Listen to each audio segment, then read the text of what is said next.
বাংলাদেশের রপ্তানি প্রবৃদ্ধি বিশ্ববাজারে প্রশংসনীয় হলেও ASEAN association of south east Asian Nations অঞ্চলে সম্ভাবনার তুলনায় এখনও সীমিত।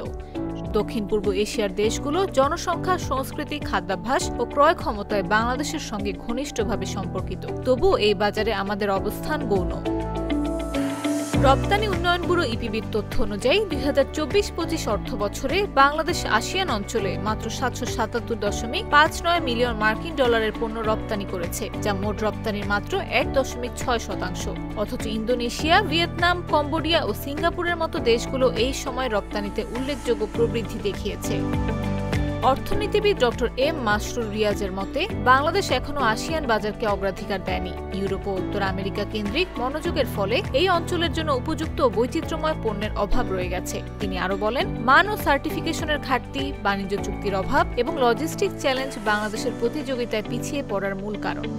বাংলাদেশ মালয়েশিয়া চেম্বার অব কমার্সের পরিচালক মাহবুব আলম শাহ মনে করেন, পোশাকের বাইরে কৃষিপণ্য, প্রক্রিয়াজাত খাদ্য, পানীয়, সিরামিক্স ও গৃহস্থালী পণ্য আসিয়ান বাজারে গেম চেঞ্জার হতে পারে। তিনি বলেন, এই অঞ্চলটি বিশেষভাবে হালাল খাদ্য ও পানীয় বাজারে সম্ভাবনাময়। বাংলাদেশ যদি আন্তর্জাতিক মানসম্পন্ন হালাল সার্টিফিকেশন নিশ্চিত করতে পারে, রপ্তানিতে বড় সাফল্য আসবে।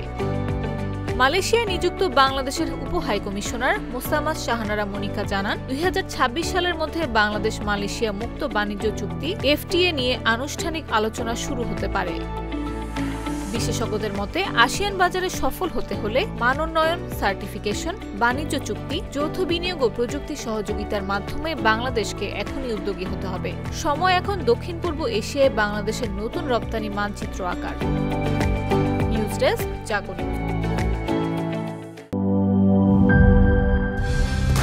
কালার এক্সপার্ট, জর্জ স্যাপ এবং মাইল্ড অন হ্যান্ডস টেকনোলজি সমৃদ্ধ অরিক্স ক্রিস্টাল ওয়াশ আপনার লন্ড্রি এক্সপার্ট।